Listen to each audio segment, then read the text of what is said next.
What's up, guys? Max here, back with a brand new episode of the Scuttlebutt Show. I hope everybody's doing great out there. What's up to everybody on the podcast and everybody in the chat? Jaegerbomb, Corporal, Neural, Carlos, what's up? John, Nuggets, and everybody else. Welcome, everybody. I hope you're doing great. Like I said, we have tons of stuff to talk about today, including action going on in Ukraine involving Russia and the United States. So we're going to talk all about that. Probably get into it more than we have in the past because I got some notifications on my phone this morning that were interesting. I'm sure everyone did. I'm sure everyone got something.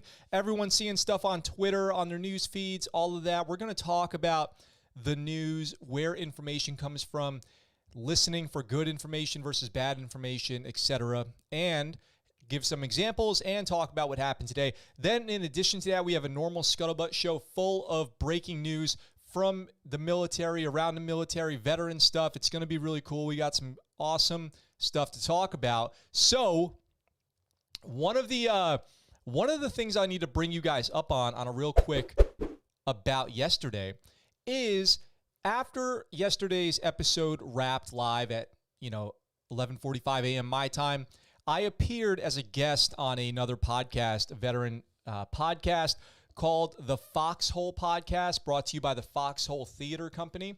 It was a pre-recorded episode, and it's going to be coming out soon. So you have the Foxhole Podcast right here. These are good dudes, Marine Corps veteran and civilian co-hosts there who run this Foxhole Theater Company, which is their nonprofit theater where they do veteran stories like The Ninth Door here, which is now a traveling production that they're doing, a theater production. They do film, they do theater, and they do this podcast. So I want to let you guys know about them. It was really cool to meet them. It was really cool to talk with them. They have tons of good episodes. I walked through effectively my entire Navy career, my thoughts on everything. Don't worry, I didn't spill all the beans. There's tons of stuff that I didn't share that's just special for you guys. But if you want to get a lead on this and you want to check this out coming up, you can go ahead and follow the Foxhole Podcast hosted by Matt. That's the Marine host there, and look for my episode with them, which should be coming out soon and was a ton of fun to record. So you guys can go check that out. Now, I wanted to, it was a good time. Shout out to those guys. They're good dudes, and they're on a good mission to raise awareness for veteran suicide, veteran mental health, PTSD, all of that. So they're doing a good job over there. I'm glad that I was able to connect them through Instagram. That's how we met, Instagram. So I wake up this morning to, let's just get right into it. What do you guys think? I think that's a good idea. So let's check this out. I got a lot of thoughts on this. Before we even begin, I am not, nor do I claim to be some kind of geopolitical analyst, expert on all military operations around the world and what we should do in Ukraine or Russia or when the next war should start or anything like that. I'm not the expert, and I'm not sure who out there thinks that they are. I feel like a lot of people have been talking like they're experts recently, but I wonder how many people knew what we're going to talk about in this next story. Jaegerbomb, thank you for a $5 super chat. We're all going to need a drink for what's coming. I hope for the best, but prepare for the worst. Drink while we got them. I support that. Thank you very much for that super chat. I really do appreciate it very, very much. So this is the news that I think everybody probably got this morning. Putin orders Russian troops into eastern Ukraine as Biden blocks U.S. trade there. So things heat up as Russian troops officially move in to disputed Ukraine territories, or disputed in their words at least. So Russian President Vladimir Putin ordered forces Monday to maintain peace in separatist regions of eastern Ukraine in a further escalation of tensions that followed the Kremlin's recognition of the areas of independence, despite warnings of sanctions and international condemnation. So here, right off the bat, obviously this is very serious, but right off the bat, how many people out there, I ask you to question yourselves, and then I ask you to question the people that you have these discussions with a little bit. How many people before today in the chat, tell me, actually answer in the chat, how many people before today knew about Luhansk and Donetsk and the history of those regions? If answer yes or no, you've heard of it or you've never heard of it, in the comments down below. I imagine I've never heard of these two areas until today. What they are is effectively, is what it seems like, areas that are more sympathetic or loyal to Russia. This is since 2014. This has been ongoing. And these are areas that have been effectively recognizing themselves as independent from Ukraine. So Russia puts troops into these cities, into these regions to maintain peace and maybe absorb them as part of Russian territory, declare them Russian territory. So, you know, I don't know about this. And if anything, let this be an awareness moment of all the things that we don't know about the situation over there. So I didn't know about this. And I never do claim to be the expert on these, you know, political, military motivations or what's going on with these other countries.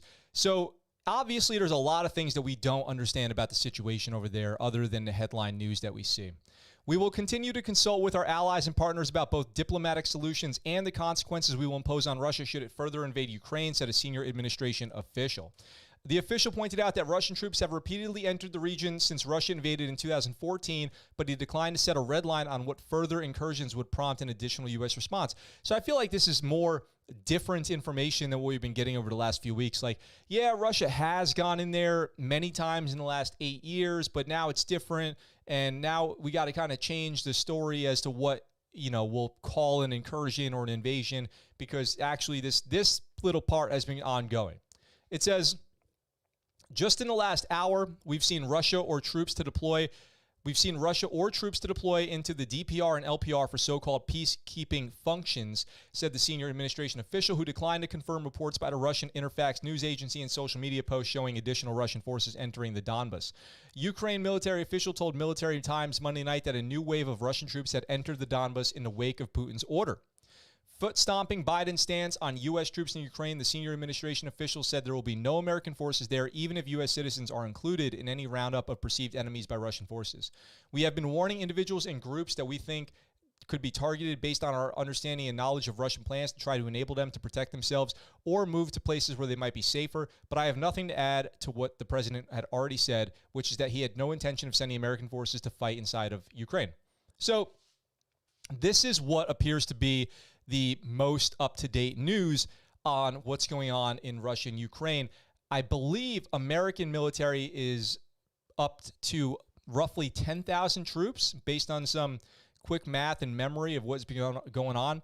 10,000 troops, including jet squadrons, aviation squadrons, and PR people, public affairs people, and all this stuff that people have been going over there on deployment for efforts in the region. We'll see. We'll see what happens. It does make something like a YouTube podcast show feel much more insignificant. And, you know, we should all be focused on peace, global peace. What is going to be the outcome of this? It's hard to say now. I've seen a bunch of videos I've been watching a bunch of videos onto what the motivations are for the Russia-Ukraine conflict. One of the points being that Russia, without Ukraine under its at least being able to freely travel around Ukraine, has very few waterways for travel. So they don't want to have Ukraine become a NATO country so that they can continue to move through it into the waterways that lie on the south side of Ukraine. I don't know. I'm not an expert on these things.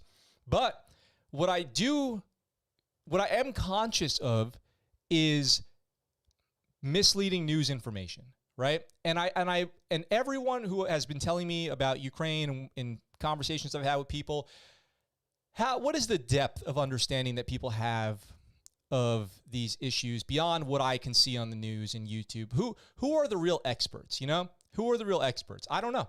I question that. You should always question people who are giving you information, because sometimes you end up with information like this. Russia claims without evidence it eliminated 2 Ukrainian armored vehicles and 5 saboteurs. So this is Russian media news in the wake of us hearing about false flag attacks and all that kind of stuff. Russian media spread this story on Monday, basically today, right? Because it's Tuesday for me, but on Monday, so today. Russian state media claimed on Monday that Russian military forces eliminated a pair of Ukrainian infantry vehicles, and a separate group of 5 saboteurs who snuck into Russia from Ukraine. Russia has provided no evidence to support its claims of stopping these alleged Ukrainian infiltrators. But this is exactly the type of, they say false flag. My question is about that is false flag, of course, being a state-sponsored attack from Russia on what appears to be on Russia, or just misleading lies in the news to give them a reason to engage with Ukraine. So it seems like they're not at fault. I don't know why Russia would need to do some kind of false flag operation, because no matter what their reasoning for going into Ukraine is, nobody's going to think that it's not their fault. There's no scenario. I can't see a scenario in which people would be like, oh yeah, Russia, you're good. We're actually cool with it. You guys should go in. Those Ukrainians, they really they really deserve it.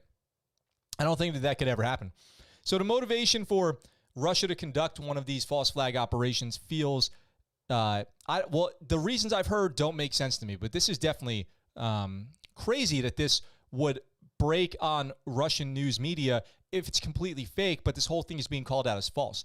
Ukrainian military spokesman Lieutenant Colonel Pavlo Kovalchuk told the Wall Street Journal this whole false claim of a Ukrainian sabotage and reconnaissance team being caught somewhere near the Russian border is completely false. And he added, there are no Ukrainian service members that are missing in action across the Russian border. I'm sure there will be tons of people going, well, that's what, if captured, you'll be disavowed. It's mission impossible. And America's done operations like that too. In Vietnam, there was an entire platoon of soldiers who were forced to give up their status as American military so that they could go onto the borders of, Cambodia, to set up radio towers. And they were all killed there because they were not soldiers. They were not protected as military. So I'm referencing a story that is a vague reference. I'll try to pull up what the greater story there is, but maybe tomorrow or something. But yeah, there's been history of course, military being disavowed by its government, military doing clandestine operations and then denied any knowledge of their existence. That stuff does happen. Is that what's going on here, or is Russia just making this up? You got to look out for these exact kind of media misinformation tactics. So it says here, Russia's state-run TASS news agency reported, citing Russia's Federal Security Service, that an armed group consisting of 2 Ukrainian infantry fighting vehicles had infiltrated the Russian border region of Rostov before they were eliminated. At around that same time, TASS reported, based on another FSB claim, that Russian armed forces and border security forces prevented a violation of the Russian border by a sabotage group from Ukrainian territory. Ask yourself, too, what would 2 infantry vehicles and 5 individuals be doing attacking Russia? Like, it doesn't really make any sense. If there was some kind of operation like this going on, it would probably be unidentified vehicles, not military marked infantry vehicles. I don't know what saboteurs means, but it doesn't really pass the sniff test right off the bat. Like, what would 2 vehicles crossing the border into Russia hope to accomplish? 2 marked, imagine just 2 Humvees, no air support, nothing, just 2 Humvees, 10 infantry guys roll into, a foreign hostile country, and they're just like, here we go. We're doing it. We're taking on Russia. Doesn't make any sense. The alleged Ukrainian infiltration comes on the heels of several other claims made by both Russia and pro-Russian separatist groups in Ukraine. Hours before the Russian infiltration claims, the Ukrainian Ministry of Defense tweeted, the enemy continues to use propaganda methods of conducting information warfare in order to accuse the armed forces and escalate the situation. The aggressor accused Ukrainian defenders of allegedly shelling a Russian border checkpoint in the Rostov region. So there's additional claims being made. Kind of crazy. Now it's like he said. And that's very dangerous with information. Information, of course, in our modern time has become the greatest threat to our democracy and peace, as we hear, one story and then we see things and like, oh, it's completely different from what we were told constantly, thanks to video footage and on-the-ground reporting, things like that.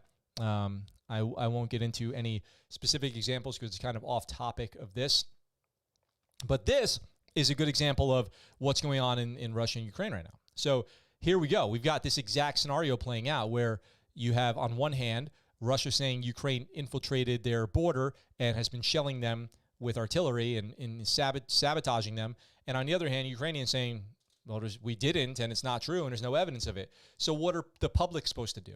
Well, I bet if you're Russian and you support Russia and you're over there, you probably are going, oh, yeah, let's get them. And if you're Ukrainian, go to, oh, my God, why is Russia doing that and lying about us? That's probably exactly what's happening right now. It's crazy. And the Russian claims of a Ukrainian infiltration effort come as Russia has gathered tens of thousands of troops on Ukraine's borders for months, raising concerns in Ukraine and other Western nations that Russia will seek to invade. In recent days, Western analysis have placed the number of Russian troops gathered near Ukraine as high as 190,000. On Friday, Joe Biden said there's simply no evidence to support Russia's various claims of Ukrainian side initiating the armed conflict. It defies basic logic to believe the Ukrainians would choose this moment with well over 150,000 troops arrayed on its borders to escalate a year-long conflict. Yeah. They've refused to allow the Russians to bait them into war, Biden said, but the fact remains Russian troops currently have Ukraine surrounded from Belarus along the Russian border with Ukraine to the Black Sea in the south and all of its borders. And that's where we're at. And that's where we're at this morning. For me, as I roll into Tuesday, I'm over here just trying to worry about my lips being chapped and Russia's invading Ukraine. So where this goes from here, we'll just continue to follow, and I will. What I'll do is I'll continue to do the show here, and as things get updated, I will pass whatever information I have as well as my opinions on it, I guess, for what it's worth. I'm sure there's better people than me who could offer their opinions, but if there's one reason to continue the conversation here on the Scuttlebutt Show, it's just to try to take a look at, pursuing the obvious truth that's in front of us about all this, which is what I always try to do. So we'll see. We will see. Let's see. Nugget says, too much of these BS false Ukraine aggression claims, and everyone knows it. After the WMD Iraq debacle, I'm hesitant to believe anything from any media sources from either side. I like that position. The administration has done a pretty good job educating the world about the probability of Russia conducting false flag operations, Eric says. Yes, that's true. Yep. And I want to share something else with you guys who maybe have not been listening to the show for a really long time, but it was almost 2 years ago that I had a guest on the show. He's a retired Army chaplain, good dude, buddy of mine. His name is Jared, and we did an episode. He's a very educated guy, very smart, and we did an episode on logical fallacies.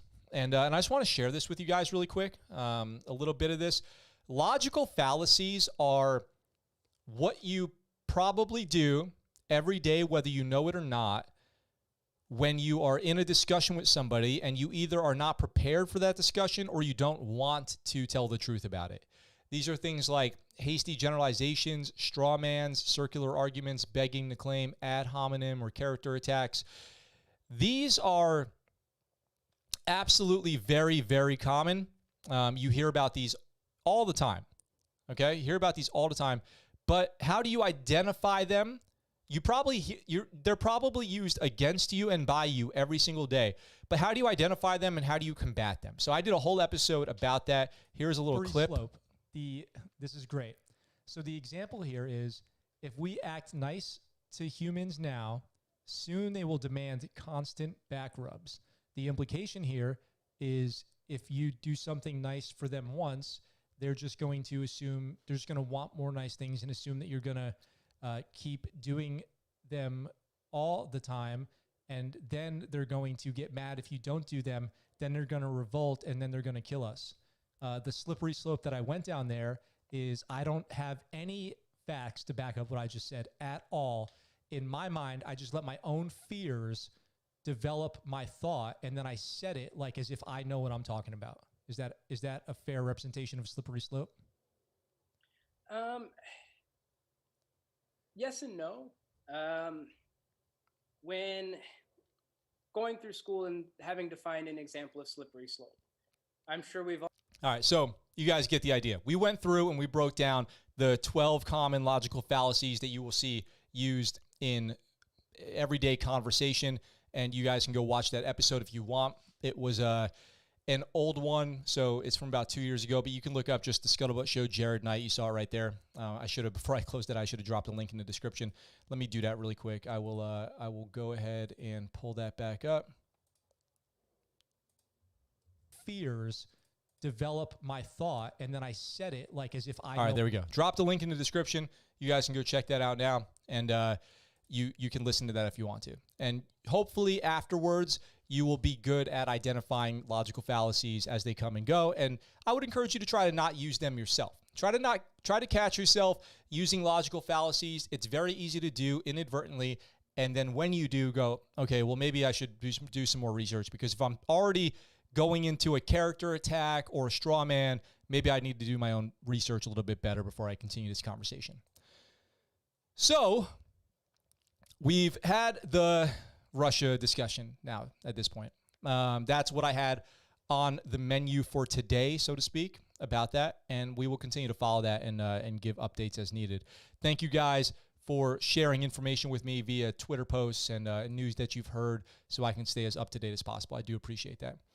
In more regular Scuttlebutt Show news that we have here, I've got this story. Not a lot of information here, but we have this.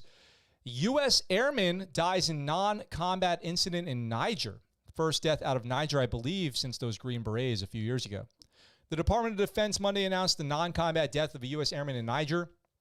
Staff Sergeant Dennis Melton, 27, of Waverly, Tennessee, deployed with the 768th Expeditionary Air Base Squadron, died February 18th in a non-combat related incident at the Nigerian Air Base 101 in Niamey, Niger, if I said that right. He was from Shaw Air Force Base in South Carolina. So that's it. That's the update there, but I just wanted to draw attention to that, because anytime I hear about something going on in Africa, I want to remind everybody that Africa is actually still a place where we're deployed.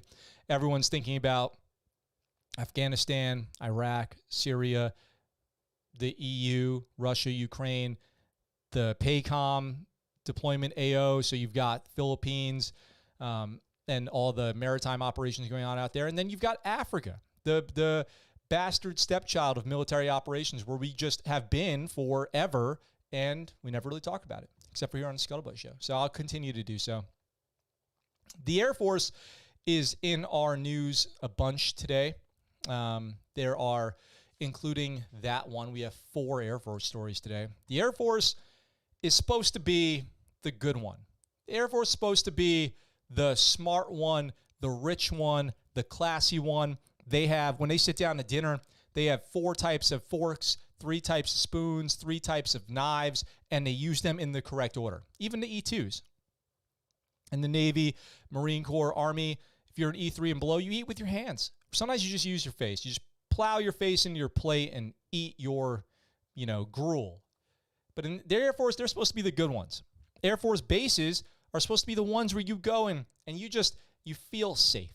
You feel like you're home, Get some hot cocoa, watch a movie on the computer that they give you when you check in. You go through the gate. Hey, here's my ID card. They're like, cool, here's a MacBook. Welcome to, Nellis Air Force Base. So when I saw this story, I thought, well, now, more government bureaucratic BS, more people being nominated to important positions in the government to continue to undermine the military. We get so much of this now. And with people talking about imminent war, it certainly feels less important to be monitoring people's Facebook profiles. Yeah, that's exactly what we got here. Air Force installations nominee regrets calling for AI monitoring of troops for extremism. And who helped him? A Navy SEAL. So let's talk about this. How did this gentleman here, Ravi Chaudhary, become the Assistant Secretary of the Air Force for Energy Installations and Environment? So basically the person in charge of all Air Force bases as a civilian. And what were his comments, and why are they so bad? They certainly seem bad. The former Air Force C-17 pilot, so he was an airman himself, nominated to oversee the department's installations, came under fire during his confirmation hearing February 17th as multiple senators pressed him over an editorial in which he advocated for the use of artificial intelligence to track extremism in the military. Feels like we're living in China. Ravi, nominated by the Ravi Chaudhary, if that's how you say his last name, it might not be, Chaudhary, nominated by the Biden administration to serve as Assistant Secretary of the Air Force for Installations, Environment, and Energy, tried to walk back that argument during this hearing, saying he regretted the article and pledging not to use AI in such a manner if confirmed. You really shouldn't be spying on Americans, nor should you be spying on American service members. And that's exactly what this AI would mean to do. Chaudhary, who's also served as a member of the Senior Executive Service with the Federal Aviation Administration, penned the article in question for Foreign Policy News in July 2021, working with Ty Smith, a former Navy SEAL and CEO of ComSafe AI. By the way, Ty Smith has been a guest on the Scuttlebutt Show. You can look up his episode. Just type in T.Y. Smith, and he talks about his career as a Navy SEAL. And he's also African-American, so he talks about his career as an African-American Navy SEAL. He is the CEO of ComSafe AI, a company that offers to use AI to analyze workplace communications 24/7, identify toxic communication, and flag appropriate personnel in your organization before issues escalate. So this is the classic question of Minority Report style surveillance. Do you go after people before anything bad has actually happened? This is the debate, right? You know, you see a bunch of things leading up to, a trend that could lead up to workplace violence, sexual harassment. Do you intervene before it gets to that point? Or is that not within the purview of the American justice and prosecutorial system and a workplace's rights and constitutionally protected rights to hire and fire and discipline someone at work over this kind of stuff? That's the question. Comment. I'd love to hear what you think. Fighting extremism in the ranks has been a priority for top Pentagon officials in the Biden administration. In February 2021, Defense Secretary Lloyd Austin ordered a DoD-wide stand-down to address the issue. And in December, the department adopted a new set of rules prohibiting service members from actively participating in extremist behavior. But this push has been met with resistance by many Republican lawmakers who say the issue isn't as widespread as some fear and that efforts to address it could run afoul of the First Amendment. In Chaudhry's confirmation hearing, 5 Republican senators brought up his editorial, pushing him to promise not to use artificial intelligence to track service members' communications and behavior. Ranking member Senator Jim Inhofe from Oklahoma said, "I think it's a really horrible idea. Tell me why it's a good idea." The intent of the article was to engage in a public discussion on addressing extremism as well as other areas affecting readiness, Chaudhry replied. The article fell short of that, and I regret that. So, of course, walking back earlier statements, I just don't understand why so many people, it feels like in the last year, every person who's been put in charge of a government department hates that department. Do you guys feel that way? Like, the person in charge of the Air Force, well, he hates the Air Force. The person in charge of the banks, they hate the banks. The person in charge of the roads, they hate the roads. That's kind of disturbing, don't you think? The person in charge of energy hates energy. In their own words. This isn't like twisted around information. This is just listen to them say it for themselves. That's sad. Very sad. Senator Rick Scott compared the idea of using AI to track extremist behavior to tactics practiced by the Chinese government, prompting Chaudhry to pledge to protect service members' rights. The vast majority of men and women who serve with honor, integrity, and excellence. I also believe that the constitutional rights of our military members who serve should be protected, period. If confirmed, I'll follow the lead of Air Force Secretary Frank Kendall in addressing extremism. So,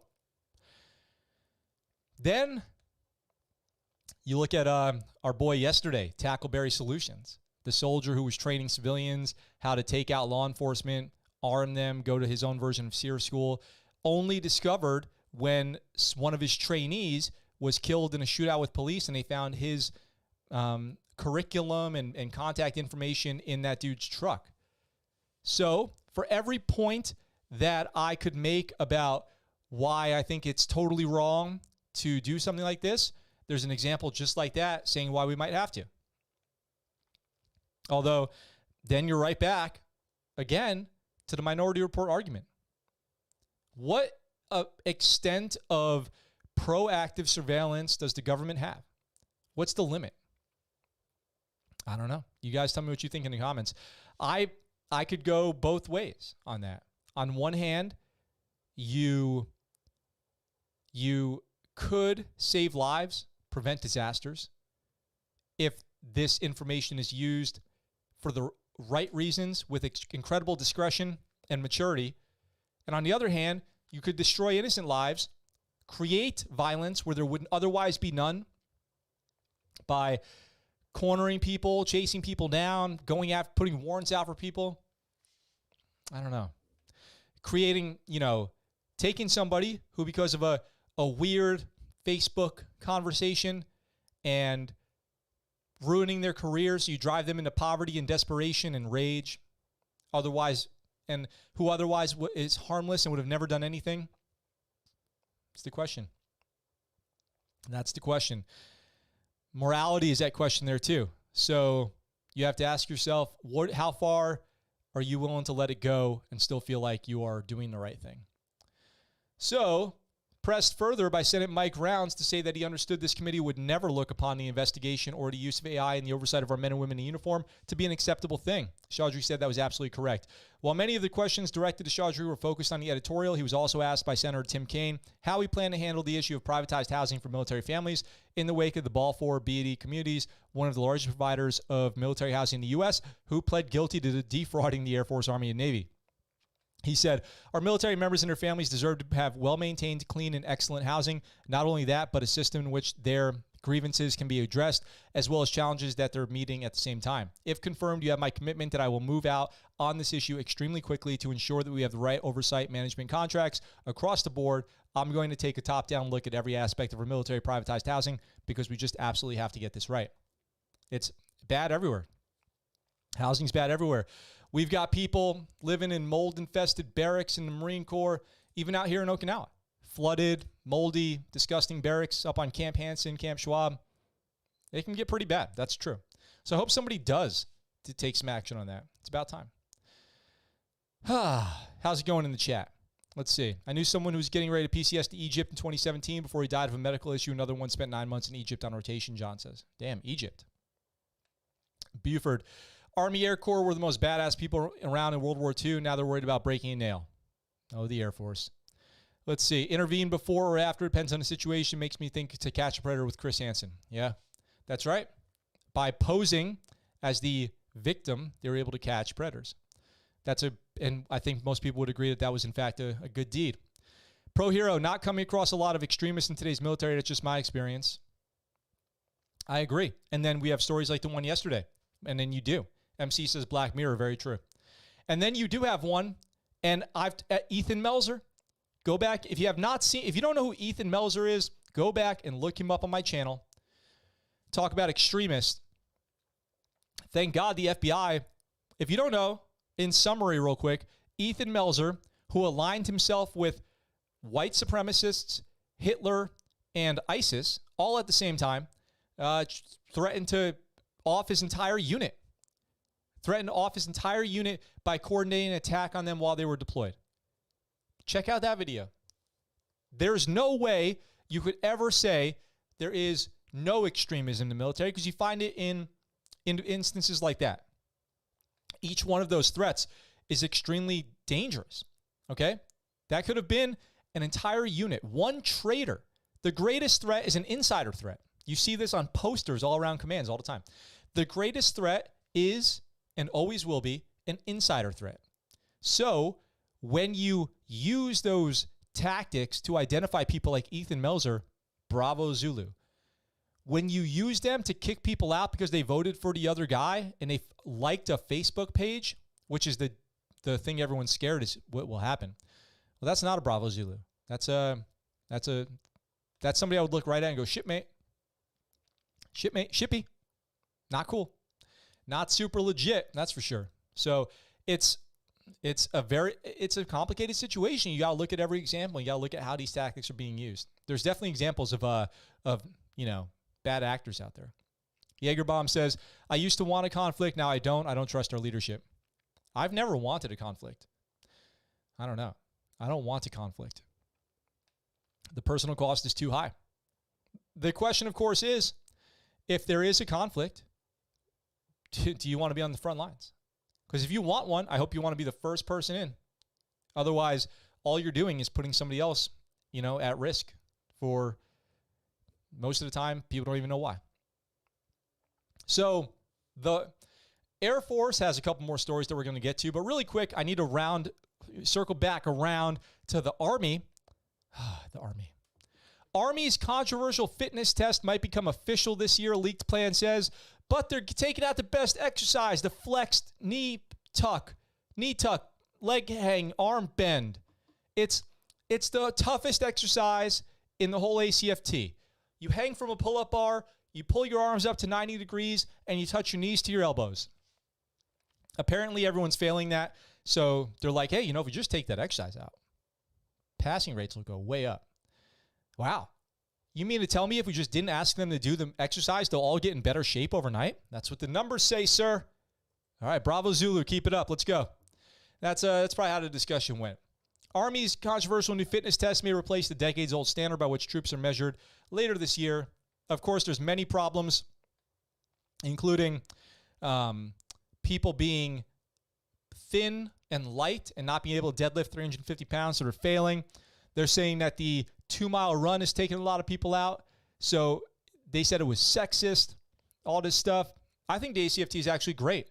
I think the ACFT is actually awesome, and I hope that they do keep it as is, except for how they grade it. I hope all the exercises stay the same, but I do hope they make some kind of modification for body weight. So the example given, and they're obsessed with 140-pound women. Like whoever this Army person is in charge of the ACFT, you might want to put him on some spy program because he is obsessed with 140-pound women. Like if you're a woman in the Army and you weigh 140 pounds, don't go to like a fitness test evaluation, seminar or something like that. Seriously. Military.com obtained early data in May on the test showing nearly half of the women in the Army could not pass the ACFT, which is not a problem with the ACFT. It's a problem with the Army's physical fitness standards. A problematic finding given the force's recent string of commitments to foster a more inclusive environment. How about foster an environment where the 10,000 people you just deployed to Europe are able to survive combat? Like, this is not a joke anymore. If there was, let's say, a massive ground war with Russia, I'll just say it. I don't know how that's going to affect my analytics here. I'll just say it. With Russia, the Army is going to be over there, and everyone's going to be at risk. It's not like, in the Army we finally include morbidly obese people to be more inclusive. Those people will die. I don't think that's what they want. I don't think those people want to be like, at least I had body positivity as they're like trying to outrun an artillery barrage. It's like, grow up, man. Grow up. Seriously. The test requires soldiers deadlift between 140 and 340 pounds. Something smaller soldiers, especially women, struggle to achieve in higher scores in testing. Women began to perform better on the test as the Army conducted further testing and substituted doing planks instead of a leg tuck event. So they're going to replace that with planks. Simply passing the test might not be enough for soldiers' careers. High scores can lead to getting troops into elite courses such as Ranger School and can snowball into quicker promotions and more job opportunities. Yeah, duh. Internal figures from 2020 showed only 66 women scored 500 points or higher compared to 32,000 men. Well, that's something. That's something. A score of 600 is the max. The 2-mile run is by far the most commonly failed event. Because it's the only one. You know why on the PT test the run is the most commonly failed event? Do you guys know the reason? It's because it's the only one you can't cheat. It's the only one you can't cheat. The reason why people in the military fail the run, but they can do 80 push-ups and 90 sit-ups is because they're cheating. Because they just make up the push-up and sit-up numbers. If it's a reps exercise, people will just lie for their battle buddy. If it's a run, there's less you can do. That's an individual effort, and only the person with the stopwatch is scoring you. So it's much easier to get caught. Oh my gosh. Jaeger bomb, I was blind. Is that like, are you saying you used to trust leadership, but now you don't because you were blind, or you literally can't see and so you're not in the military? Another reason I don't want conflict anymore, the standards have been lowered so much. If we go to war with Russia, there might be a draft. Could you imagine how much these entitled people would react if their card gets pulled for the draft? I was thinking about that the other day. I was like, could you imagine a draft, but like they only draft Republicans or something, like registered Republicans? It wouldn't even surprise me anymore. It really wouldn't even surprise me. I deadlifted 240 on my ACFT in July. Nice, John, because that's a 3 rep, right? You got to do that for 3. Meanwhile, the Marines step it up with the advanced plank. Yeah, everyone must register for the draft when they turn 18. True. Copy some note, Army. Geez, God help us if the draft comes back. How in the world do people fail this run? They are giving us more time to do it. You can still pass with almost a 21-minute 2-mile.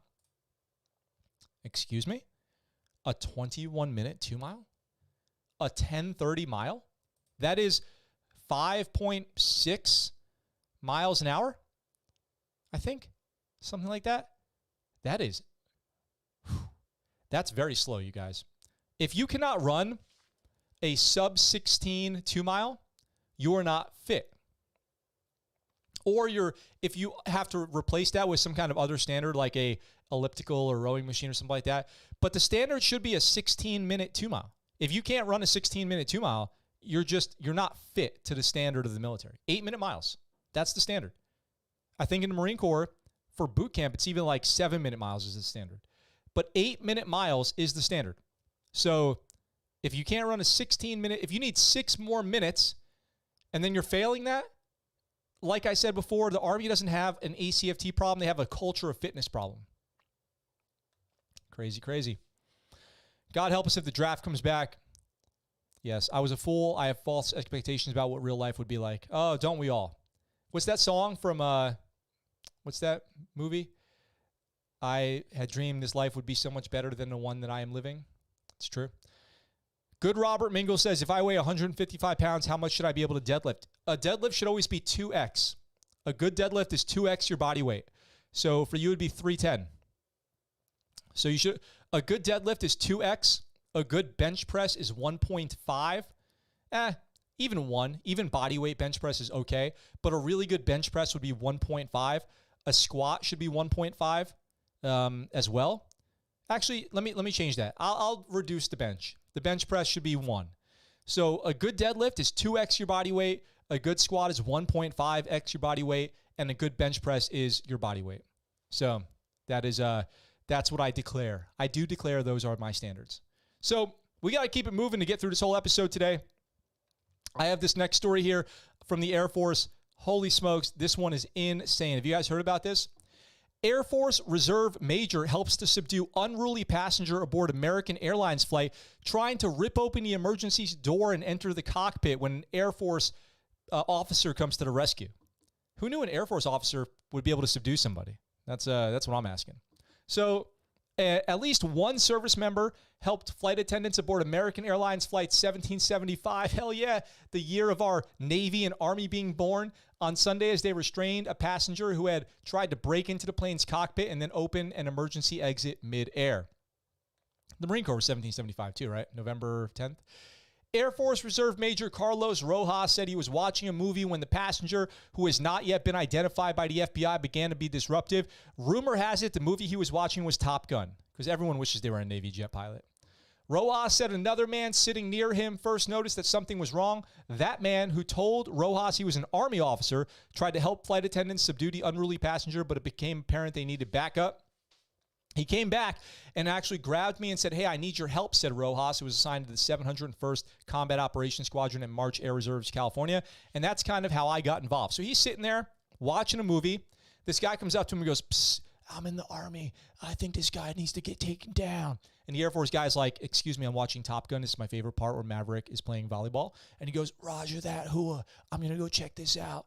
And he low crawls on the ground over to the guy and he's like, "Hey, chill." And the guy's like, "I won't chill." He goes, "Cool." He backwards low crawls back to the Air Force officer and says, "Hey, we got to get this guy." And the Air Force officer is like, takes off his headphones, puts away his Chardonnay and goes, I guess I'll get involved. Rojas also said he did not get the Army officer's full name and knew him only as Peter. An Army spokesperson confirmed the task and purpose on Monday that the officer is an active duty lieutenant colonel who said he wishes to remain anonymous. When Rojas got to the scene of the fight, the passenger was still trying to open the plane's emergency exit. Rojas said, "At cruising altitude, an aircraft's cabin pressure is higher than the air pressure outside, so the force needed to open an emergency exit mid-flight should require more strength than a human being can provide." Nice. Once Peter grabbed me, I went up to the front and helped him restrain the suspect, if you want to call him that, or the gentleman who was trying to open the door. I like how the Air Force guy is like, I don't think suspect is appropriate. Let's call him gentleman. The flight attendants had done a good job of getting him away from the door, but he was still close to it and the handle was still open. Imagine you're sitting on the emergency exit row and this dude runs up and flips the handle to open. That's a terrifying moment. So as we were restraining the gentleman, one of the flight attendants was able to squeeze by me and shut the door handle. There is a small video here.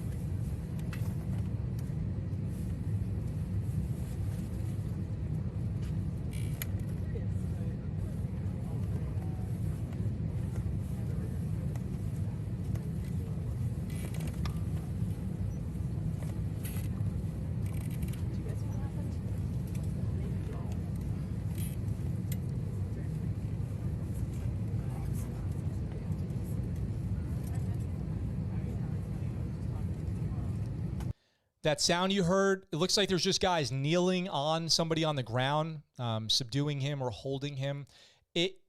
That might be the sound of flex cuffs, or basically like zip tie handcuffs that you heard in the background there. I'm not sure. This does say later in the article that those were used. The plane, which was en route from Los Angeles to Washington, D.C., was forced to make an emergency landing in Kansas City, Missouri. Muaz Mustafa, who was on the flight, by the way, guys, that's just a passenger on the flight, tweeted that the plane had to descend sharply at a rate of 5,000 feet per minute, making it feel as though the aircraft was in free fall. During the scuffle, one of the flight attendants struck the disrupted passenger in the head with a coffee pot. Hell yeah, that's what I'm talking about, to subdue the man. That's like some gangster stuff right there. Just grab one of those. You know they have the metal coffee pots on the airplane, right? Because they don't want any glass breaking. Whoop-pow against the head. We knew he was under control once we were able to get him fully restrained with zip tie handcuffs and duct-taped ankles. Once he was restrained, the other passenger, Peter, did a good job of talking to him and keeping him calm. He stopped fighting and just laid there until we landed, although we were still securing him just in case. After the plane landed, the man was taken off the aircraft by police. Federal prosecutors identified the passenger on Monday as Juan Rimberto Rivas, 50 years old. That's kind of old for something like this, who has been charged with assaulting and intimidating a flight attendant and thereby interfering in the performance of the flight attendant's duties. Rivas is currently in custody and his detention hearing has not yet been scheduled. It says, American Airlines has issued a statement expressing its appreciation to the customers who stepped in to assist our crew. Customers? I thought they were passengers. I thought you were always referred to as a passenger. ROAS credits Peter, the Army officer, with taking initiative to help the flight attendants bring the situation under control. It looked like, at least to me, that he had some training in that sort of incident, restraining someone, so I was just really following his lead. At the time of the incident, ROAS was traveling for a civilian job, not for the Air Force. ROAS entered active duty in October 2008. Currently serving, oh God. Sorry guys, did not mean to restart that. Rojas entered active duty in October 2008, and he is currently serving as an operations research analyst, according to the Air Force. His military awards include the Air Force Commendation Medal, all the other stuff. He said he decided to join the Air Force because he wanted to give back. I grew up with my dad, who was never in the military, but always had a large appreciation for the armed services. When I was in school, I didn't know if I wanted to join the military, but I didn't want to not join the military and have any regrets, so I just kind of did on a whim. I love that. I say that all the time. I feel bad for people who are older now and they wished they had served. I feel true, pity for that person. So we have one more story today, but that's a shout out to the Air Force for actually doing something cool, which is kind of cool. What a guy. Bravo Zulu Air Force Major John says, Nuggets says, the airman, my time has come. Yep. MC says, this commentary is amazing. Thank you very much. You should totally recreate that scene on your next improv. Oh, yeah, that'd be fun. Airman has a light sense of manners. Emergency exit doors cannot be opened until the cabin is depressurized. Will he get a military award for this? Probably. No panic or anything. What a professional. The emergency windows are larger than the opening and must be pulled inward to exit the aircraft. I hope there wasn't coffee in that coffee pot. I hope the coffee wasn't wasted at least. KC Airport is some of the nicest people to ever work at an airport. I've never experienced such helpful and nice people at any other airport. That's a really nice thing to say about the Kansas City airport. All right, good to know. One more story today, and it's a video that we're going to watch together. A heartwarming tribute. I just love hearing stuff like this. This is going to end us off on a really good note. U.S. Air Force veteran without family laid to rest by high school seniors from the baseball team. Bravo, Zulu. That's amazing. And this story will be told to us by this 15-year-old kid right here. Which, how young is this reporter? This is insane. So let's watch this video together and just appreciate the world for a second. Central Louisiana, Ralph Lambert passed away February 8th with no friends or family around. But as Dylan Domingue reports, a group of strangers made sure that the man who served our country was not buried alone. 94-year-old Ralph Lambert was laid to rest this week at the Central Louisiana Veterans Cemetery. But when the public heard that the veteran had no friends or family to attend the funeral, Menard's baseball coach made sure to change that. I picked the six seniors we have, try to teach them the game of baseball, but also the game of life. And anytime we can, serve a community member or especially somebody who served for our country, more than happy to do it. These 6 seniors, never having known the veteran, paid their respects and even carried the casket with the American flag draped over it. It was an honor. It was good that, us seniors would get to go out there, and especially somebody with no family, and no friends, how we get to go and help. It meant a lot because we love the people who serve and protect our country, and it was a good thing for us to do. It made us all come together. For some of these guys, this was more than just an act of service, but a way to honor their own family members who have served as well. I felt sorry, and I just felt like glad that we got the opportunity to go out there and just be with somebody who has absolutely nobody, Like, we all got our families and friends, but I think we fail to realize that some people out there, they don't have all that. It just helped me kind of relate to their struggles, like give back to them because they gave to us, and just made me feel good about it. Lambert served in the U.S. Air Force from 1950 to 1971 and is now buried with full military honors. Reporting in Alexandria, Dylan Domingue, News Channel 5, your local station. Man, how about that? He served through Korea as well as Vietnam in the Air Force and died at 94 years old. And luckily, these kids came and gave him his military procession. That's some heartwarming stuff, isn't it? But can I just say one thing really quick, though? Really nobody, and just... Yo, Cameron, you can donate some of that neck to Big Ed if you want to continue to serve. Look at this kid's neck. What is going on here? This kid will never fail a tape test in the military. If he wants to join, you can get as fat as you want, bro. With a 38-inch neck, you can pretty much eat whatever you want for breakfast, lunch, and dinner, man. You're safe. You're totally safe. I love that. I love this story. I've heard other baseball coaches say that baseball is not about baseball. Baseball is about life. That's pretty cool. I guess that I never played baseball, but that is definitely cool. So, shout out to those seniors out there in Alexandria, Louisiana. Good for them. Bravo, Zulu. Proud to be an American for sure with stories like that. So that's going to do it, guys. I hope everyone out there is doing well. For our active duty reserve, IRR, inactive ready reserve listeners, I hope you're doing okay. I hope that you're staying safe and being taken care of as best as possible through your chain of command at a crazy time like this with everything going on in Europe. I hope our audience out there is doing well, and all your family and friends who are in and around the military are also doing well. With all that being said, I'll see you guys tomorrow. It's been a pleasure. It's been a great Tuesday out here in Okinawa, Japan. Harry Line Pie with a $2 super chat before we go. Wow, thank you so much. That really means a lot, as always. I always say that, but I want you to know that it's really true. With all that being said, I look forward to talking to you guys very soon. And for now, that's the Scuttlebutt.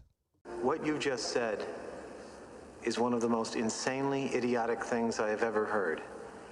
At no point in your rambling, incoherent response were you even close to anything that could be considered a rational thought. Everyone in this room is now dumber for having listened to it. I award you no points, and may God have mercy on your soul.